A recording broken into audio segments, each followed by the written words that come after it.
In the last class, we have discussed about the structure of the heart. Now, we'll continue discussing the structure of the heart.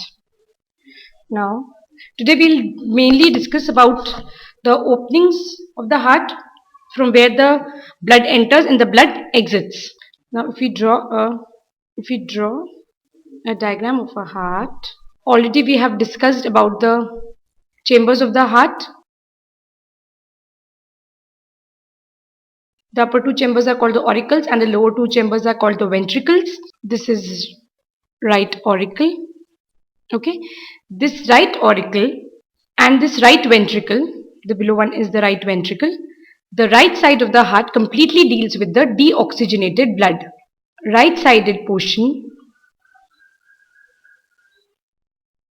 of heart deals with the deoxygenated blood. Deoxygenated blood. This right auricle receives deoxygenated blood from the superior vena cava and the inferior vena cavas. Okay, this is superior vena cava and this one is inferior vena cava. Now this superior vena cava receives deoxygenated blood from upper part of the body.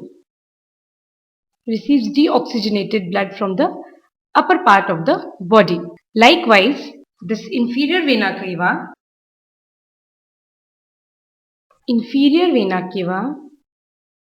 receives deoxygenated blood from lower part of the body.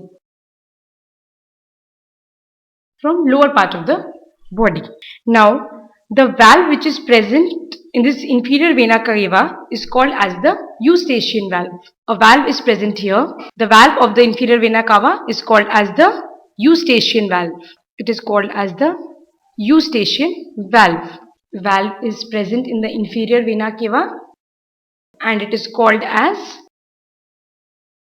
eustachian valve. Now, this superior vena cava doesn't have a valve as it is obliquely placed. No valve present in the superior vena cava. It is placed obliquely. No valve is present. Now, just close to this superior vena cava is a coronary sinus. Just close to this is a coronary sinus. Okay, this is a coronary sinus. Coronary sinus. The coronary sinus, what is the function? Coronary sinus brings deoxygenated blood of the heart. The deoxygenated blood of the heart enters the right auricle through this coronary sinus. Here also a valve is present. And the valve is known as Thebetian valve. The valve is known as Thebetian valve. Now, coming on to this right ventricle, the deoxygenated blood whichever enters from the superior vena cava, the inferior vena cava and the coronary sinus gets accumulated in the right auricle. From this right auricle, the deoxygenated blood enters into the right ventricle through which we have already discussed through a tricuspid valve. It enters into the right ventricle. This is the tricuspid valve. From this tricuspid valve, the deoxygenated blood from the right auricles enters into the right ventricle. Now, the deoxygenated blood from the right ventricle goes into the lung and the medium through which it goes is the pulmonary artery. The deoxygenated blood from the right ventricle goes through the pulmonary artery. See, we'll draw the pulmonary artery here. Okay, so this is the pulmonary artery. It carries the deoxygenated blood from the right ventricle to the lungs. And the valve which is present between the right ventricle and the pulmonary artery is called as the semilunar valve. This is a semilunar valve. Now to be more precise, I'll write it here. The deoxygenated blood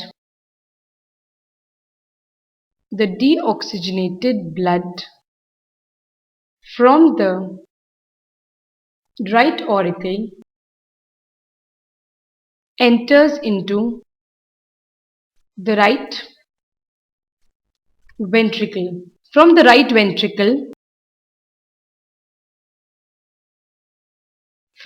ventricle, it goes to the lung through pulmonary artery, and the valve which is present between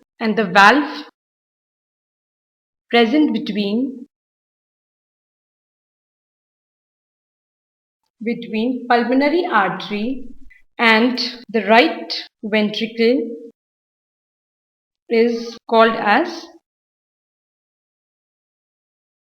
semilunar valve. So if we show it in a cyclic pattern, it will be like this. Deoxygenated blood from the body enters into the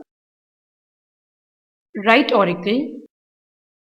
From right auricle, it enters into right ventricle. From the right ventricle, it goes to the lungs. Now, the deoxygenated blood enters the right auricle through superior vena cava and inferior vena cava. The deoxygenated blood from the right auricle goes into the right ventricle through tricuspid valve. Now, the deoxygenated blood from the right ventricle goes into the lungs through pulmonary artery. Now, the lungs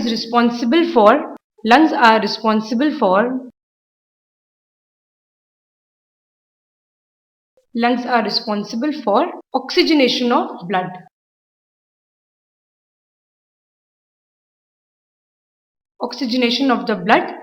And from the lungs, this oxygenated blood enters into the left auricle.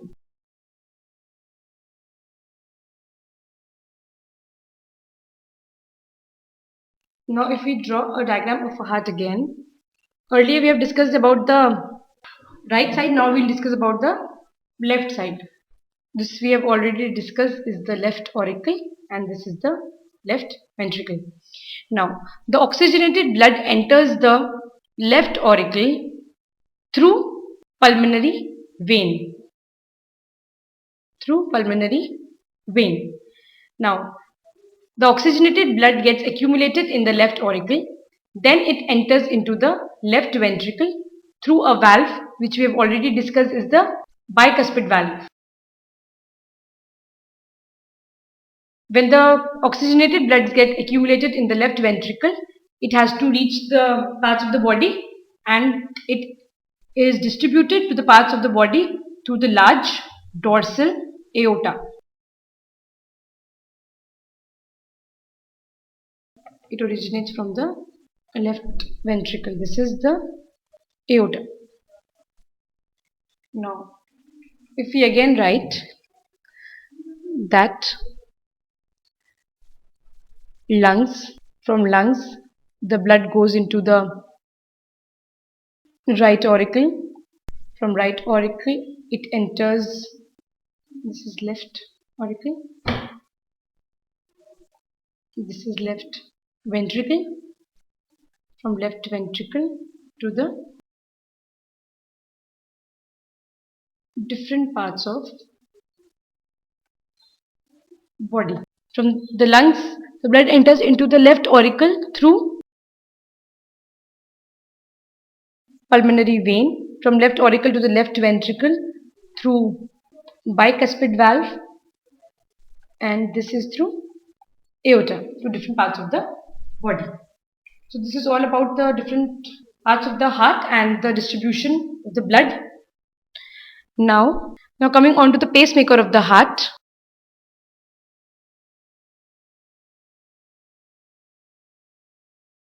Pacemaker. The pacemaker of the heart is called as the SA node. It is present in the right atrium. The pacemaker of the heart,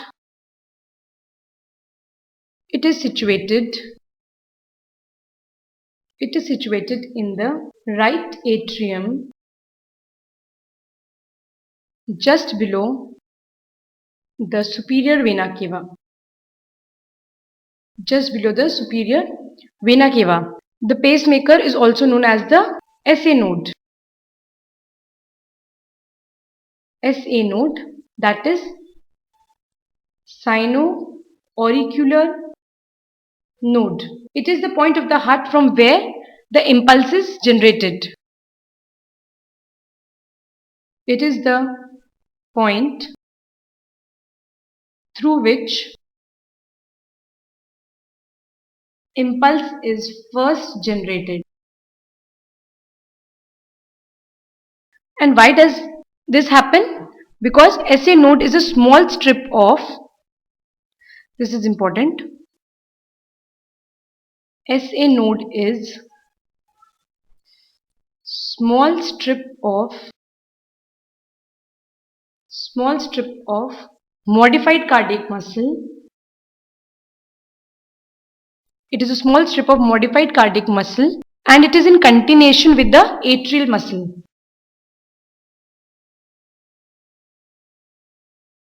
And it is in continuation with the cardiac muscle. So the impulses are first generated from here. Okay, from SA node.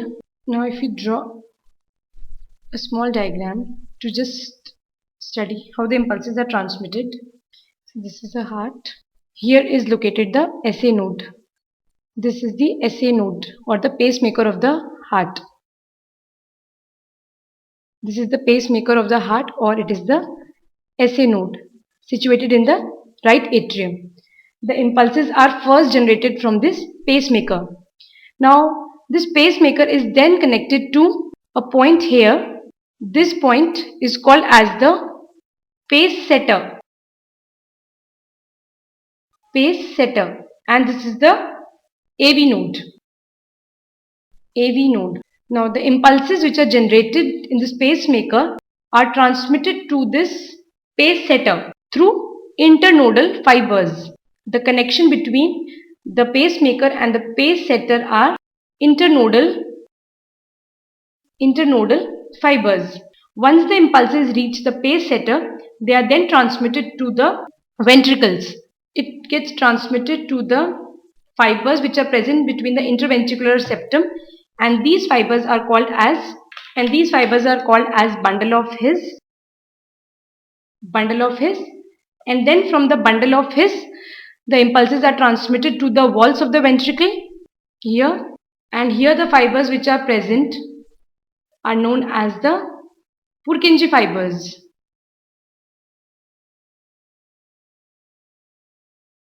Purkinje fibers.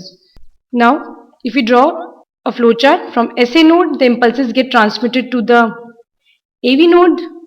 From AV node, it gets transmitted to bundle of His, and from bundle of His, it is transmitted to the Purkinje fibers. Now, this SA node is responsible for the generation of impulses of the auricle. This SA node is responsible for generation of impulses. This bundle of His and the Purkinje fibers are only present in the ventricle. Only present in ventricles, and responsible for the contraction and relaxation of ventricles only.